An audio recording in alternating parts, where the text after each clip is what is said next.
At a time when the world is closely watching the war in Ukraine, analyzing the pace of technological adaptation and the ability to change defense methods, the remark by the CEO of the German giant Rheinmetall, who described Ukrainian drone manufacturers as housewives with 3D printers in their kitchens, was not just skepticism toward the Ukrainian defense tech boom, but also served as a kind of X-ray of the Ukrainian defense industry. The statement prompted not only a loud reaction on social media and official statements, but also shifted the discourse to the most pressing problems within the system.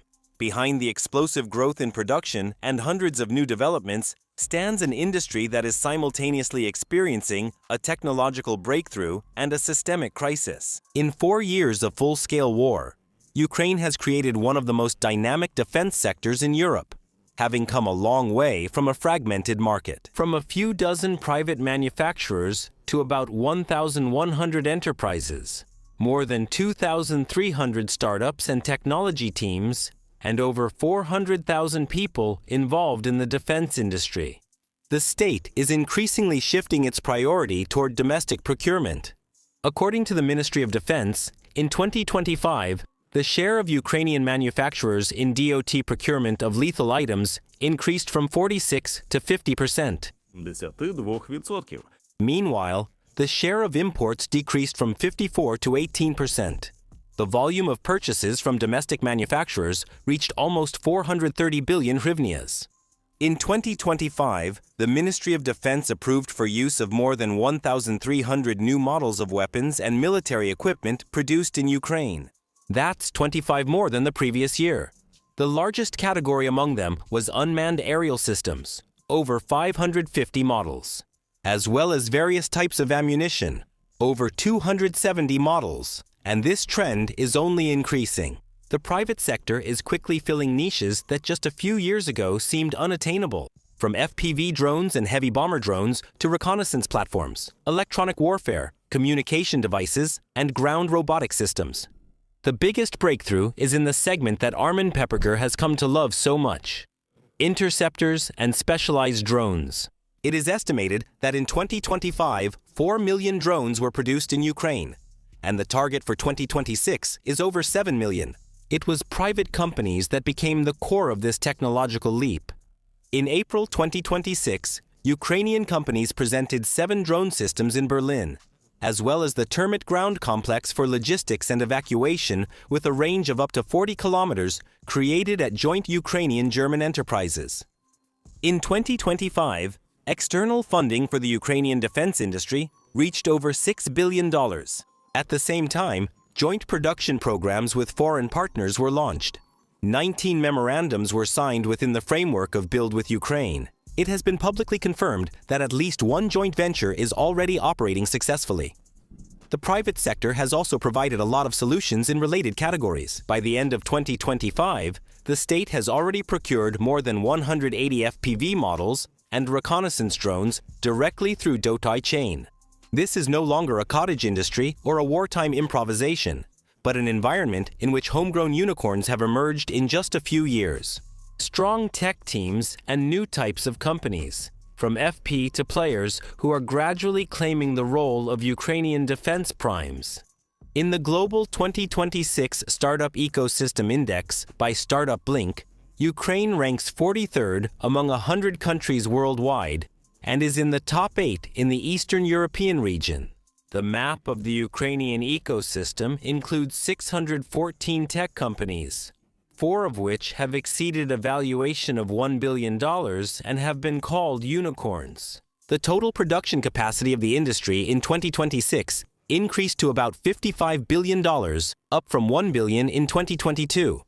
Actual utilization, however, the funded and produced volume, is currently significantly lower, about 50 to 60, due to underutilization of capacity.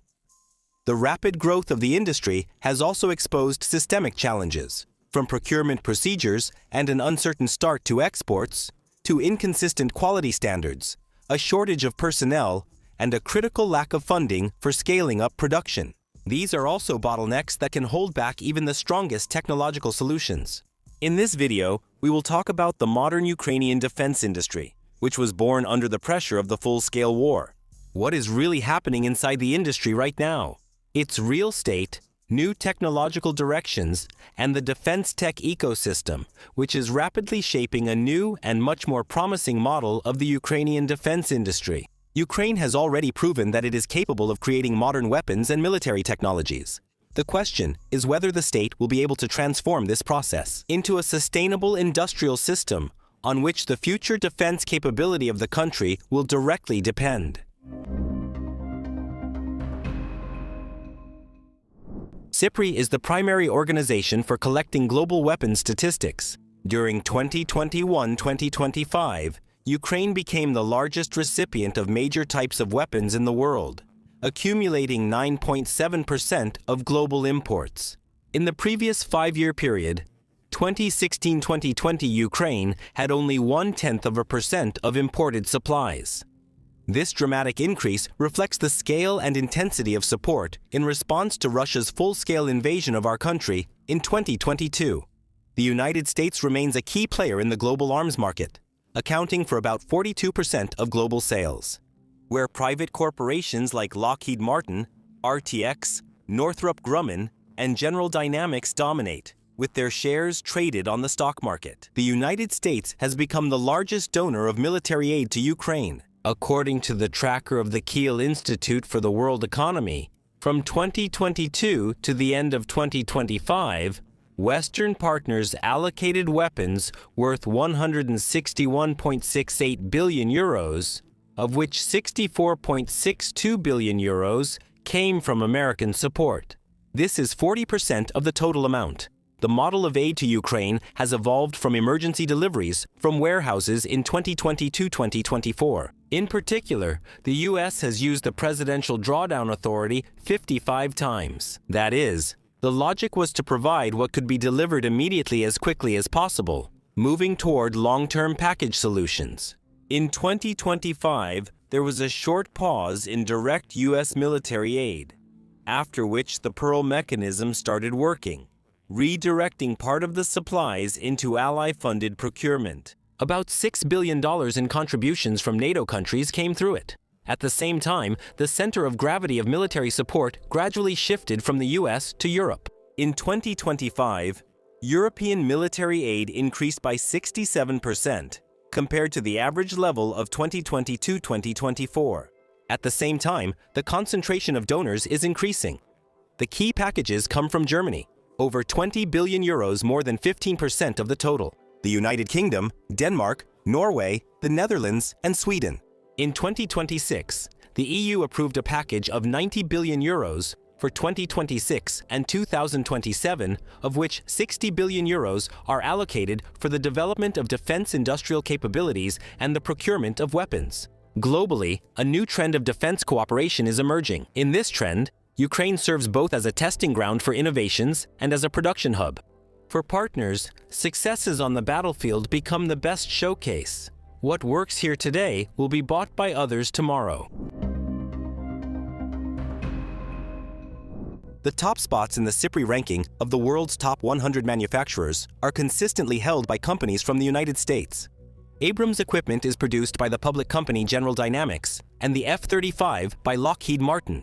At the same time, the American Defense Advanced Research Projects Agency and the Pentagon act as researchers, integrators, and customers, not as state-owned factories. The advantage of the West is not just private ownership as such, but the combination of competition, capital, and government demand and strategic planning. In contrast, the racist model is fundamentally different. They believe in the all-powerful force of the state, which is supposed to solve everything.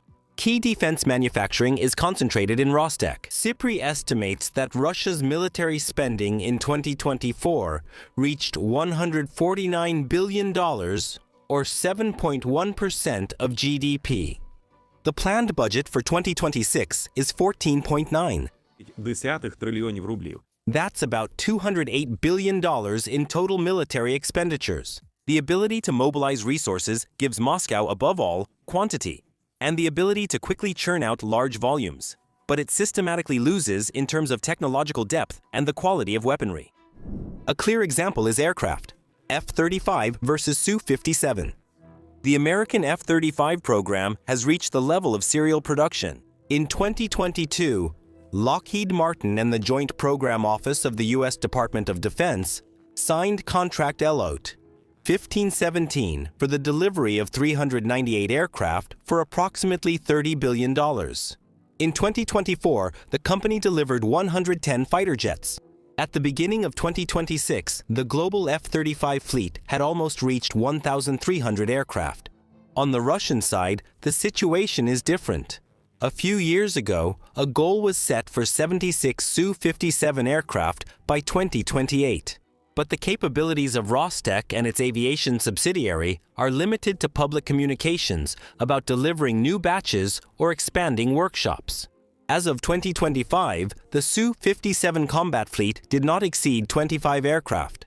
The problem with the Su-57 is that it is both the most ambitious project of the Russian aviation industry and its technological ceiling.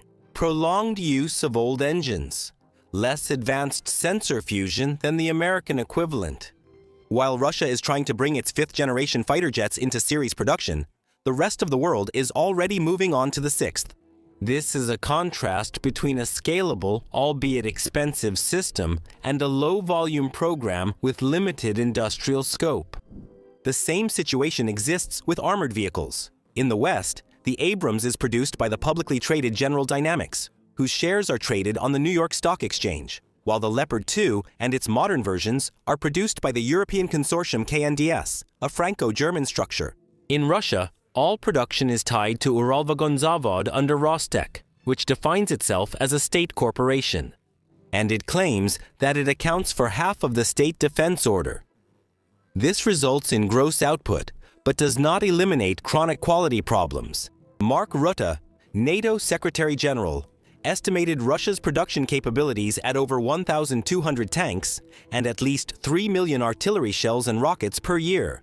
At the same time, OSINT research shows that more than half of the pre-war stocks of armored vehicles and artillery had been depleted from warehouses as of October 25, 2025.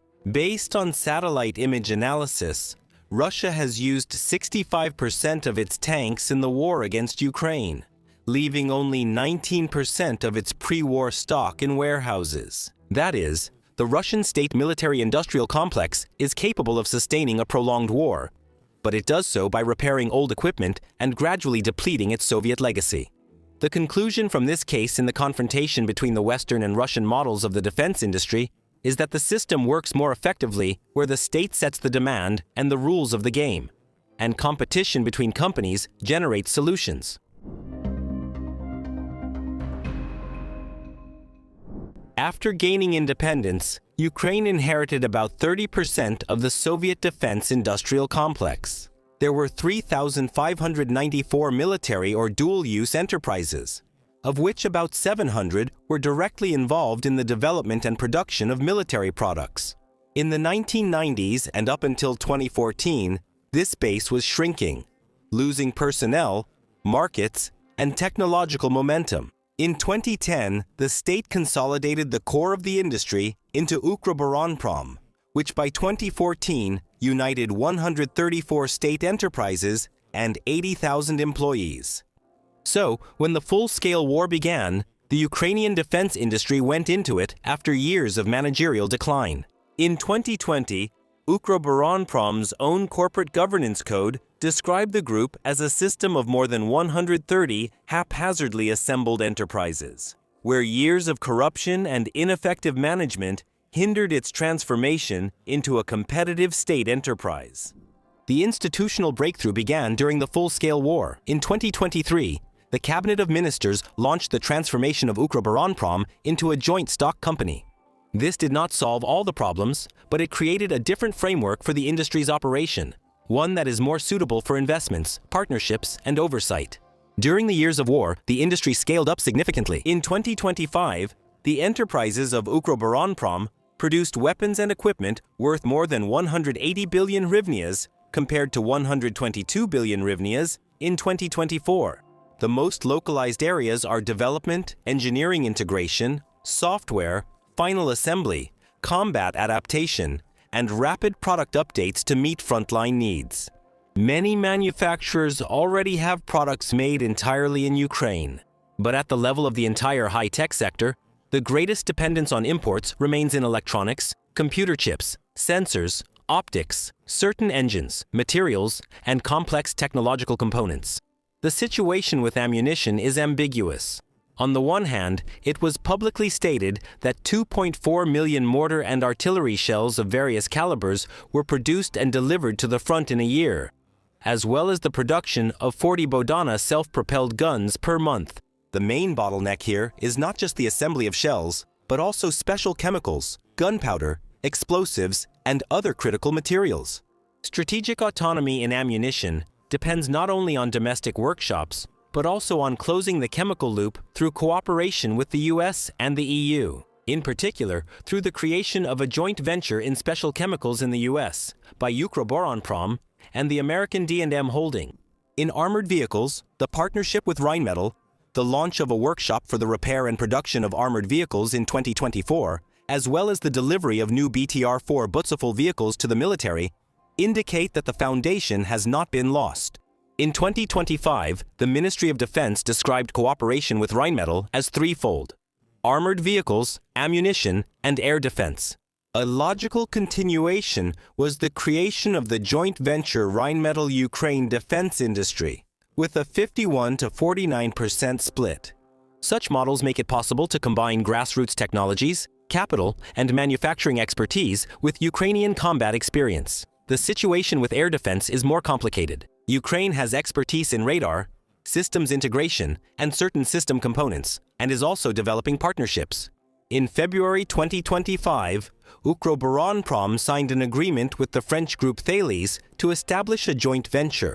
In June 2022, with the Norwegian company Kongsberg Defence and Aerospace, about integrating Ukrainian short and medium-range systems into the NASAM's infrastructure, and the memorandum with Polska Grupa Zbrojeniowa covered air defense and ammunition, as well as armored vehicles and artillery. Meanwhile, Ukraine's defense industry now extends far beyond the state sector. Public estimates at the beginning of 2026 indicate about $50 to $55 billion in annual production capacity of the defense industry, of which drones and missiles could potentially account for up to $30 billion. As the Ukrainian Arms Manufacturers Council informed us, this is a powerful platform that unites and represents the interests of manufacturers at the state level. Ukrainian industry already covers more than half of the Defense Force's needs for weapons and equipment. However, it is important not to confuse production capacity with actual funded output. Manufacturers have greater potential than the state is currently able to order and pay for. The key change in recent years is that the state sector no longer monopolizes the defense industry. Today, the Ukrainian defense industry consists of about 1,100 private companies and more than 2,300 startups and research and development centers. The state maintains a strong position where machine building, repair facilities, and traditional heavy sectors are needed, and it loses out where quick decisions and technological processes are needed.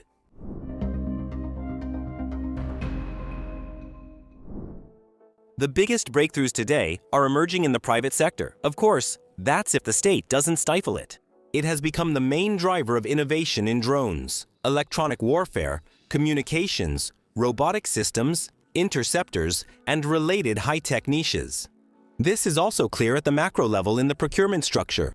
The total number of private manufacturers directly cooperating with the Ministry of Defense is not publicly disclosed for security reasons. More than 100 manufacturers are now part of the digital procurement ecosystem, and hundreds of companies are engaged in market consultations on UAVs and electronic warfare. In 2025, the volume of purchases from domestic manufacturers reached almost 430 billion hryvnias, and their share in the Ministry of Defense's lethal procurement increased to 82%.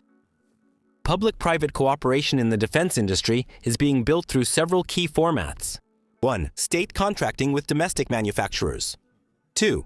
Direct purchases by partners from Ukrainian companies. 3. Joint production with foreign defense groups. 4. Localization of foreign manufacturers in Ukraine. And also 5. Digital tools for rapid ordering and delivery of equipment to combat units. In particular, the platforms Brave One Market, and Dot Chain. Chain defense. A separate area is the deepening of cooperation with foreign arms manufacturers. For example, the private company Ukraińska Bronetechnika signed an agreement with Czechoslovak Group on the production of 155mm artillery shells. At the time the agreement was signed, the plan was to reach about 100,000 shells in 2025 and at least 300,000 in 2026. Another grant program, EU for Ukraine Defense Tech, provides up to 150,000 euros per company or team, and the total budget of the program is 3 million euros. The first round is focused on high-speed interceptors and radar systems. And in 2026, the Brave One community in Germany is launching the Brave Germany program, a program for the development of defense technologies and startups, not just joint production. American company AeroVironment is also strengthening its presence in Ukraine by localizing the production of Switchblade 600 loitering munitions. The project is set to start with the integration of individual subsystems, and then gradually increase the share of local production and modernization. So it's not just about simple assembly, but about a gradual transition to creating complex strike systems in Ukraine. Funding for the sector is also increasing. According to data from the Ukrainian Arms Council, Ukrainian defense tech startups have already attracted over $105 million in investments, bringing the total, including grants, to at least $129 million. Interest from international capital has grown significantly. The Defense Tech Valley Summit in 2025 became the largest defense innovation event in Ukraine and one of the most prominent in Europe.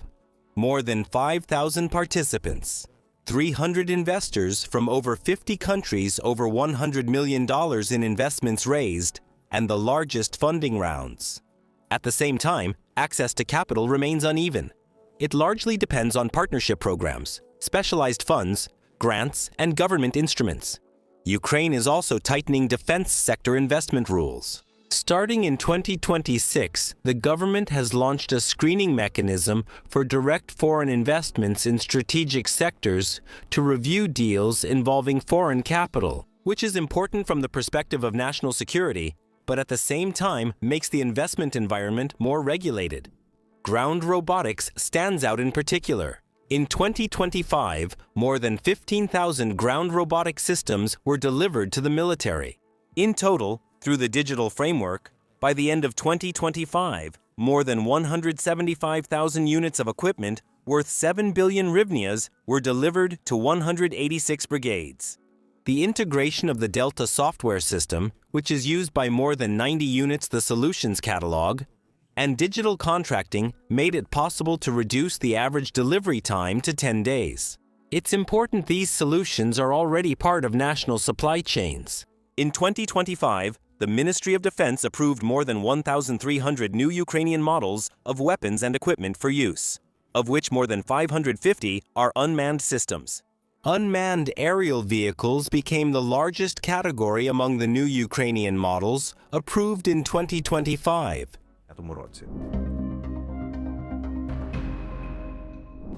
In July 2023, Defense Express recorded a public acknowledgement that there was no serial production of drones at the enterprises of the former Ukroboronprom. The catalyst for development was private manufacturers, volunteer engineering teams, and design bureaus. The scale of this segment became unprecedented. In 2024, Ukrainian drones accounted for 96.2% of all UAVs delivered to the defense forces. That same year, Ukrainian companies produced and assembled over 1.5 million FPV drones, as well as strike copter bombers, kamikaze planes, fixed-wing reconnaissance drones, and long-range deep strike systems.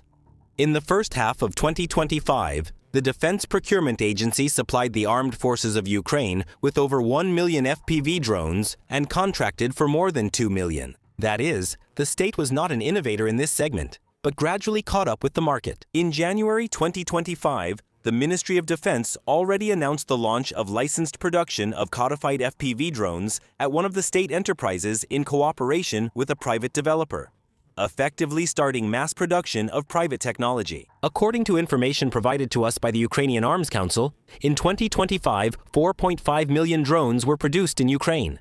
In January and February 2026, the Ministry of Defense contracted at least twice as many multicopters as in the same period of 2025. For 2026, the National Security and Defense Council estimates the annual production capacity of the FPV segment at over 8 million units, and the number of manufacturing companies has reached more than 160.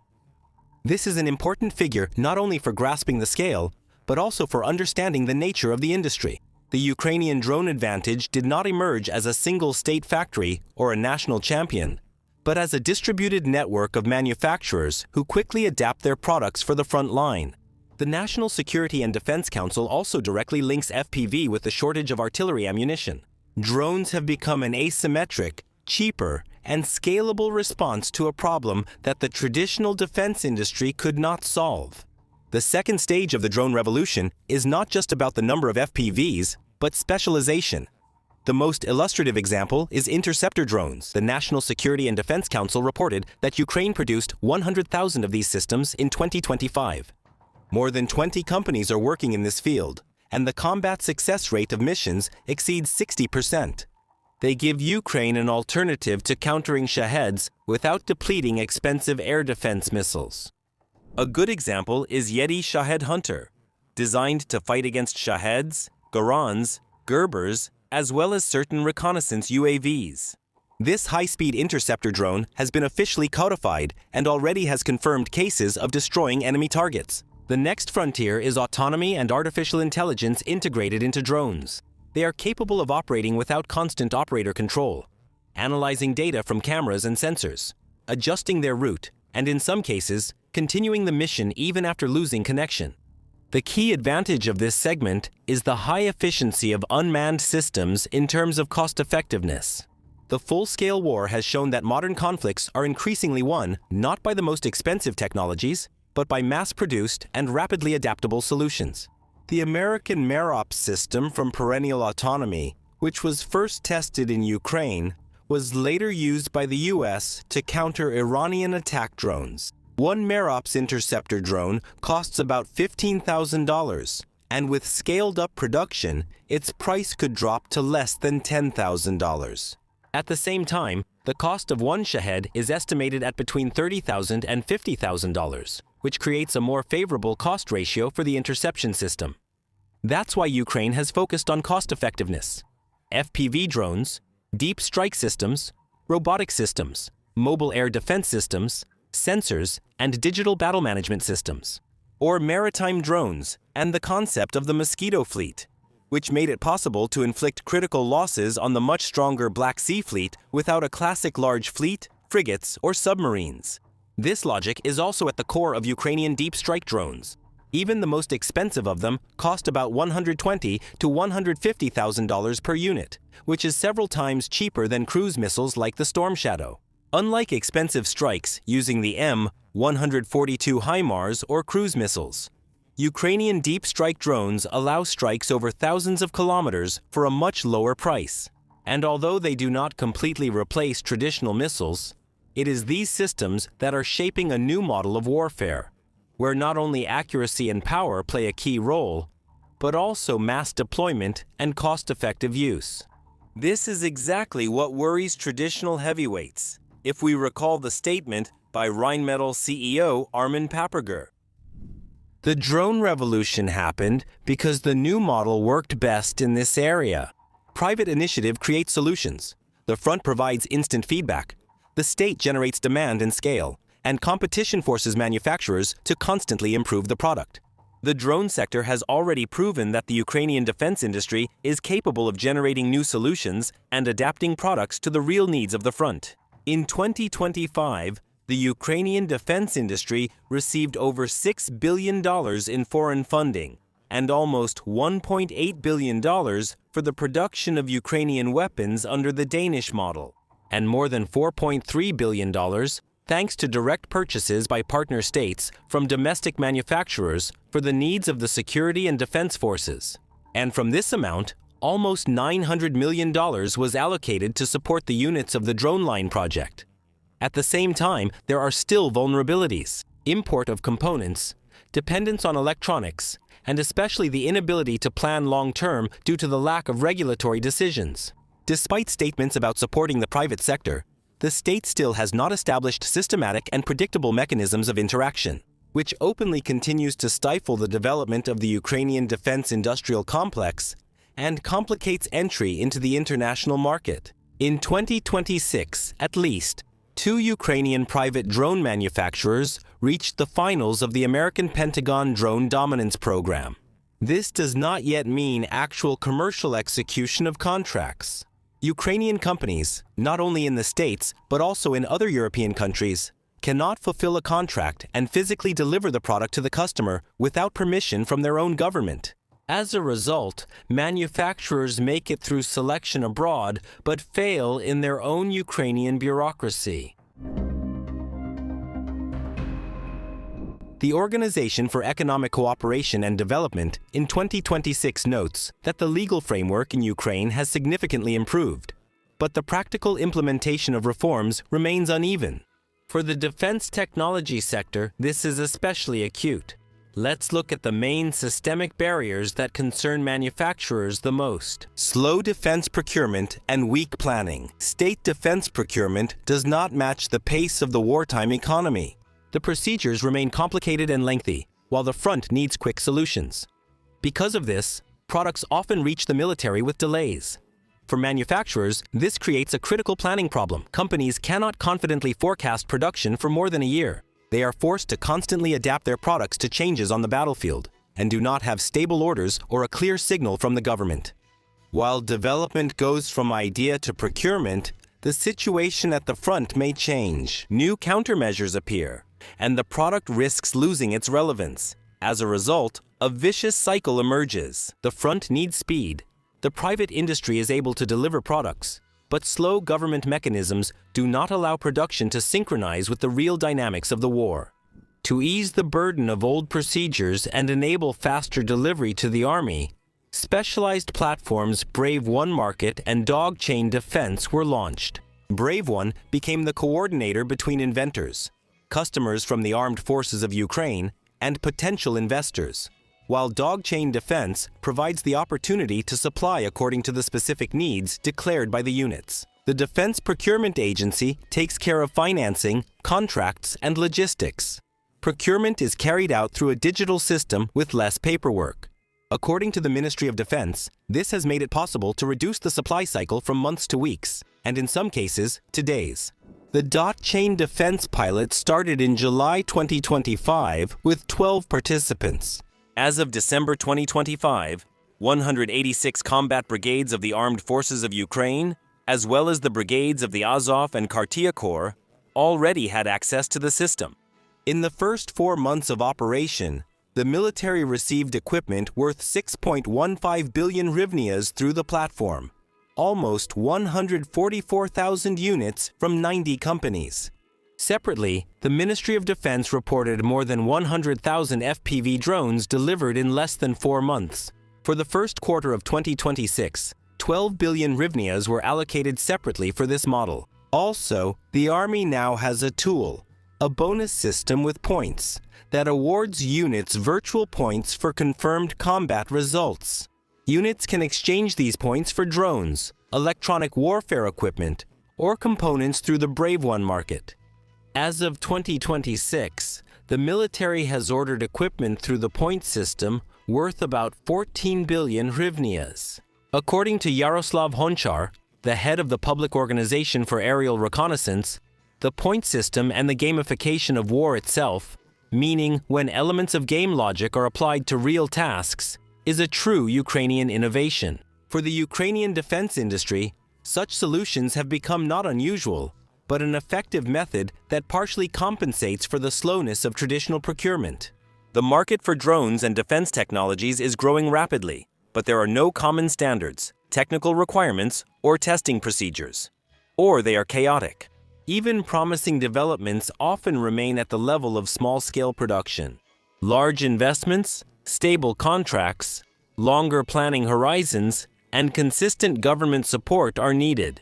The Leleka UAV from the private company Deviro is one of the most widely used devices currently employed by the Ukrainian army. It has demonstrated its combat capability and good performance characteristics for its price. This UAV was adopted because the manufacturer guaranteed stable large-scale production without any loss of quality. There are 4 main manufacturers of aviation-type UAVs in Ukraine: Deviro, which makes the Leleka; Ukrsspetssystems, which makes the PD-1, PD-2, and Shark; Athlon Avia, which makes the Furia; and Aviation Systems of Ukraine LLC, which makes the Valkyrie. These manufacturers are private companies. All of them face the same problem of underfunding and a lack of orders from the government. Today's personnel shortage is about both quantity and quality. The reason is simple. Ukrainian Miltech has grown in just a few years from volunteer initiatives into a multi-billion-dollar industry that needs people capable of scaling up production, managing supply chains, launching serial production, and developing new solutions. According to the recruiting agency LobbyX, the industry is experiencing an acute shortage of engineering and production specialists.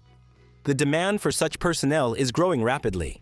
About 65 full-cycle recruitment clients of LobbyX are already defense tech companies. And in 2025, about 77% of all the agency's hires were in this sector. Since February 2024, more than 1,000 vacancies from Miltech and DefTech employers have been posted on the platform.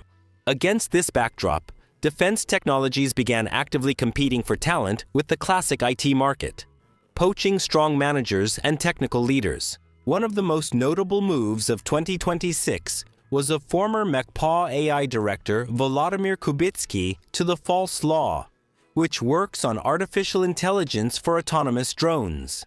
Also, the director of Kyivstar Tech, Mikhailo Nestor, former vice president of Intelias, Roman Hapakalo, and the founder of the Ukrainian unicorn People.ai, Ole Rohinsky, left their previous CEO positions to focus on defense technologies. Along with the market, salaries are also growing. At the same time, demand is not limited to research and development, but also operational management, procurement, logistics, and production processes. According to LobbyX cases, senior embedded engineers can earn from $4,000 to $5,500 or even more. Technical business development manager from $3,000 and above. Laboratory prototyping roles from $2,000 to $3,000 and above. Ukrainian defense tech consists of many diverse companies that often work in isolation. Therefore, there is a lack of strategic coordination, collaboration, joint development centers, standardization, production clusters, and cooperation mechanisms. This disperses resources and prevents the creation of integrated technological solutions capable of competing at the international level.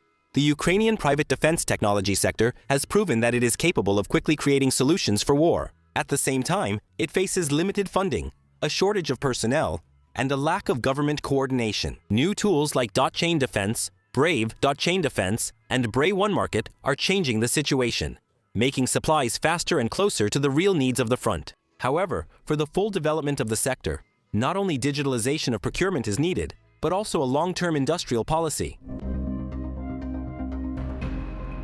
Ukraine has a strong manufacturing base, a combat reputation for its solutions, and potential defense industrial capacity, if fully utilized, of around $50 billion as of 2026. As reported to us by Ukraine's technological forces, the volume of government procurement significantly lags behind these capabilities. In 2025, the defense industry was underutilized by at least 40%. So there are two options. Either increase procurement from the domestic defense industry, but the problem is that the state does not have enough funds to finance this. So it needs to be done using money from partner states. Since international partners also cannot endlessly increase procurement, the only solution is to export military products. Volunteers, civil society groups, and representatives of the growing number of Ukrainian Miltech companies are openly communicating the need to launch exports. Ukraine already has requests from foreigners for products that have proven superior tactics in their use, ranging from joint production and localization to technological partnerships and direct investments. In March 2026, President Volodymyr Zelensky spoke with Qatar and Jordan about working together to defend against drones and missiles. In April, the American military already used the Ukrainian counter-drone technology SkyMap at a base in Saudi Arabia. The system with threat mapping, launched by Ukrainian engineers in 2022, is now actively used to detect threats from Iranian drones. If in the fall of last year, the very idea of exporting Ukrainian weapons was practically considered unacceptable, then in 2026, the export window for the defense sector began to open. On April 20, 2026, the President of Ukraine approved by his decree the regulations on the Interdepartmental Commission on Military Industrial Policy and Defense Technologies under the National Security and Defense Council. That is, it was additionally possible to get the export approval system up and running and to review more than 200 applications from manufacturers. But in order not to manipulate the facts and not to mask the real absence of exports, it should be said that out of these 200 applications, except for the temporary export of products for demonstrations or exhibitions, all the others were actually denied.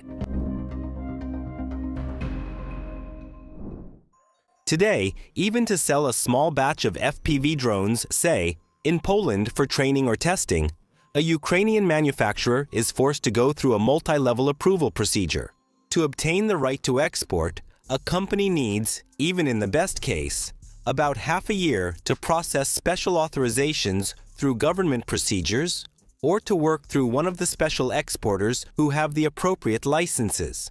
Next, the package of documents goes through the State Export Control Service of Ukraine and an interdepartmental commission, where the final political decision regarding the possibility of export is made.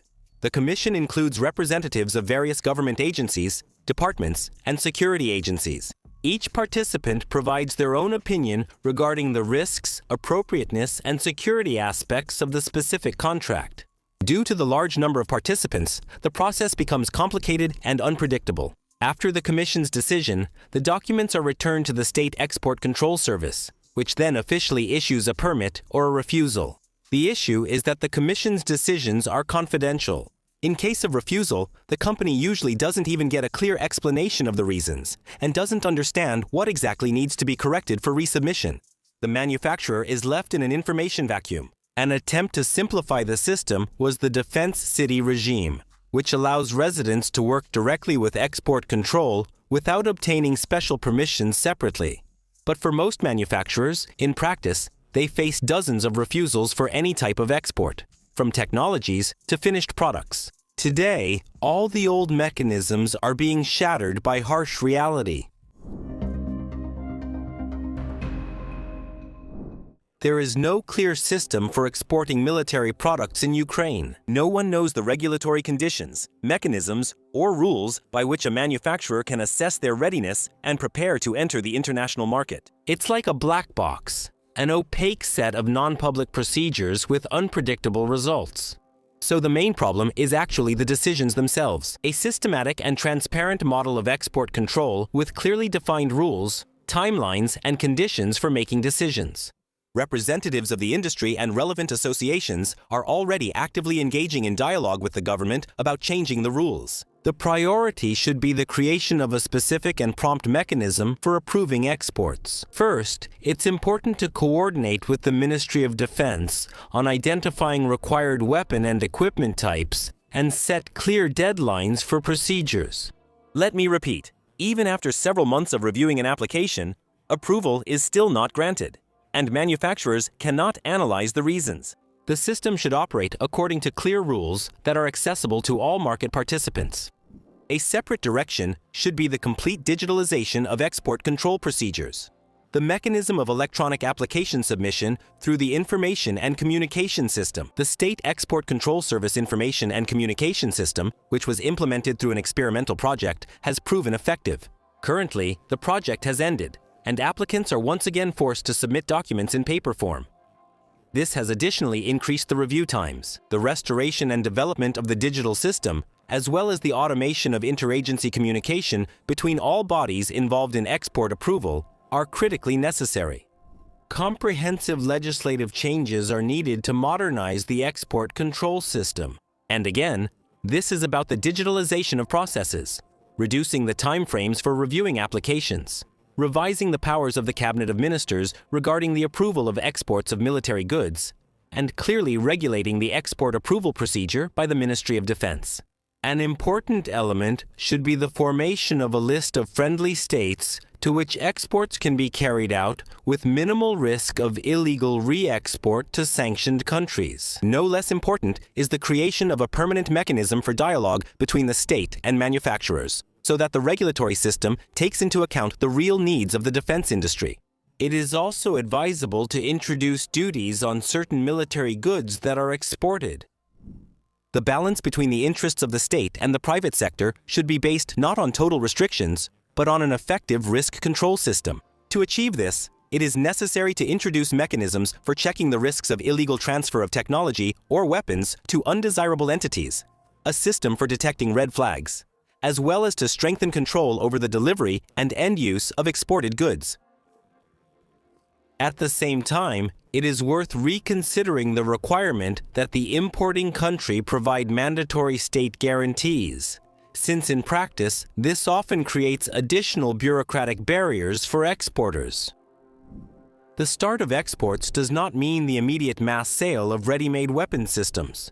We are talking about exports that in no way will harm our defense capability in the context of ongoing Russian aggression. Exports will only concern surplus products, meaning those that our state or partner countries could not contract for the needs of the Ukrainian defense forces.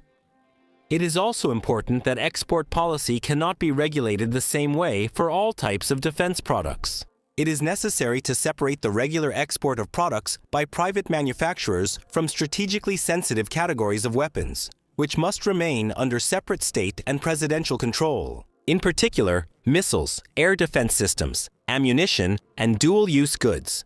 The global arms market is highly concentrated. The 5 largest exporters control about 70% of the global market. The United States remains one of the leading countries, with a 42% share of global arms exports from 2021 to 2025. France, with almost 10%, Germany, about 6%, and Italy 5%.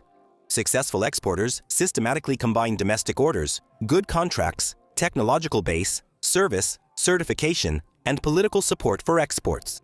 Global defense spending in 2025 amounted to an impressive $2.88 trillion, with a trend of continuous growth year after year. The only question is whether manufacturers from Ukraine will get their fair share of this pie, or if the niche will be filled by other players. In such conditions, controlled export becomes not just an economic issue, but a necessity for preserving Ukrainian technologies and industries.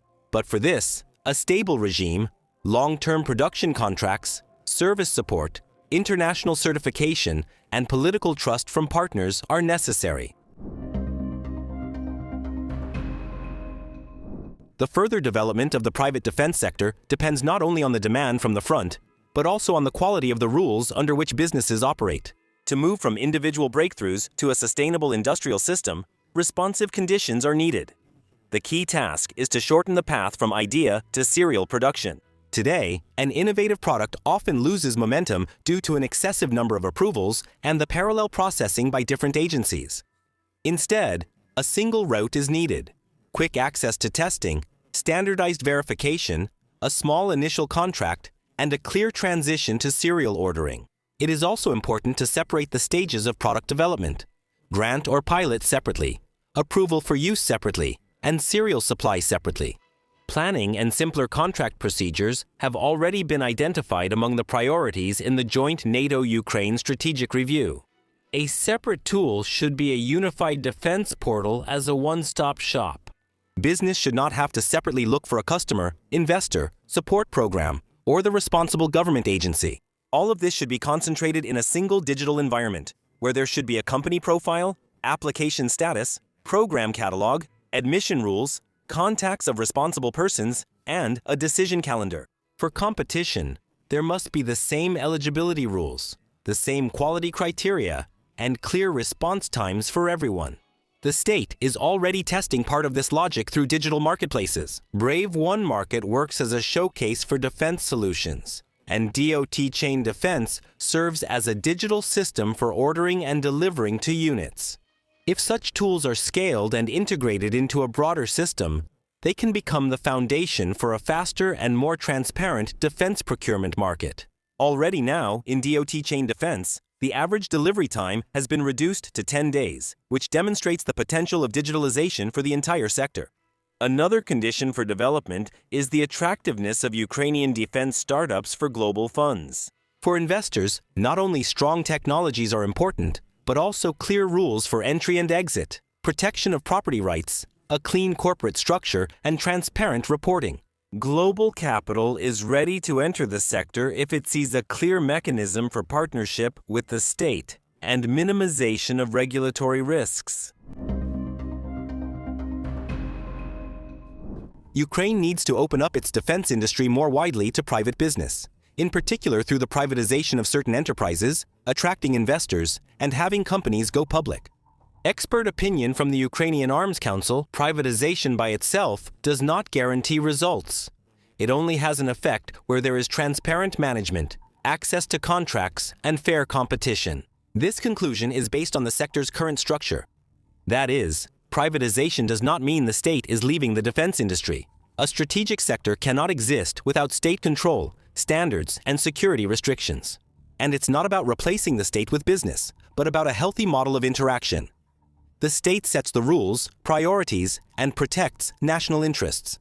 And the private sector provides speed, innovation, and large-scale production. A telling example is the American system. In Texas, in 2024, the private company General Dynamics built a factory from scratch in 10 months, which is capable of producing 30,000 artillery shells every month.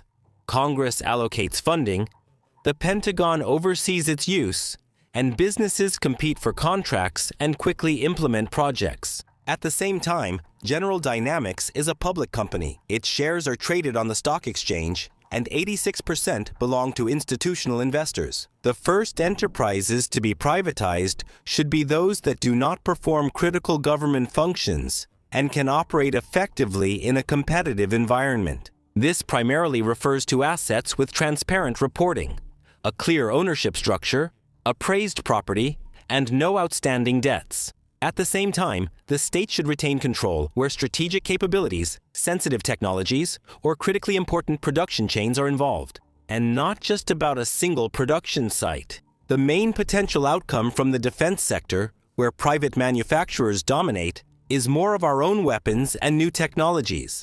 The most obvious drivers of growth are already unmanned systems. The second promising area is ground robotics. They are the quickest to respond to frontline needs and have high export potential. The economic effect for the state can be significant. The defense industry today is not just about weapons production. Defense tech creates jobs, generates taxes, brings in foreign currency, and develops related industries while reducing import dependence. The sector is quickly attracting capital. Since 2024, Ukrainian defense tech companies have attracted about $90 million in investments, and over 100 million more have been announced as new investment plans. Therefore, privatization and broader involvement of private business in the defense sector can give Ukraine not only more weapons, but also a new industrial model that is sustainable, technological, and competitive in the global market. Music. The Ukrainian model of the military industry can already be discussed as a separate phenomenon. It was formed not on paper, but during the full-scale war. Its foundation is private initiative, rapid adaptation, and constant feedback from the military. It operates through a short cycle: development, testing, refinement, scaling. Its strength is the ability to quickly launch new solutions into production, where classic defense systems are too slow. This is exactly what made it possible to quickly deploy the production of drones, robotic systems, electronic warfare equipment, counter-drone solutions, and digital tools for the military. A separate element of this model is cooperation with partners, joint production ventures, localization of foreign technologies, moving parts of the supply chains abroad while at the same time preserving Ukraine's technological role. The private sector has proven its strength, but state-owned enterprises are still important for heavy, capital-intensive, and long-term production at Ukroboronprom. In 2025, it produced goods worth more than 180 billion hryvnias, which is 1.5 times more than the previous year. Therefore, the future model should not be private or state-owned separately, but mixed. The state is responsible for strategy, oversight, and major industrial capabilities. while the private sector is responsible for speed, competition, and innovation. For private defense companies to develop faster, the state must do key things that have been identified as priorities: better contracting procedures, longer-term planning, compatibility with NATO approaches, and stronger civilian oversight. This is exactly what is included in the 21st recommendation of the Joint Ukraine-NATO Strategic Review, as well as ensuring clear export procedures and continuing the digitalization of procurement. The key problem today is not that the market is unable to produce, but how quickly the state can determine the needs of the front to transform it into a real contract and ensure its fulfillment, including export solutions that allow the products to reach the customer. The Ukrainian defense industry has made a breakthrough that just a few years ago seemed unlikely. It has increased its production capacity, created a strong private sector, launched mass drone production, and significantly increased the share of Ukrainian-made weapons at the front. The next stage is to turn this military momentum into a sustainable industrial system so that it works not only for defense needs, but also for the long-term technological and economic strength of Ukraine. We read all the comments carefully. Share with us your thoughts on what the strategy should be for a sustainable defense industry capable of meeting the challenges of war. To prepare and create this material, we received expertise from Ihor Fedirko, Executive Director of the Ukrainian Arms Council; Anastasia Mishkina, Executive Director of the Technological Forces of Ukraine Union; the recruiting agency and employment platform LobbyX, as well as Ukrainian Miltech companies who asked not to be mentioned for understandable reasons. Thank you for your help. This video wouldn't exist without your experience and involvement.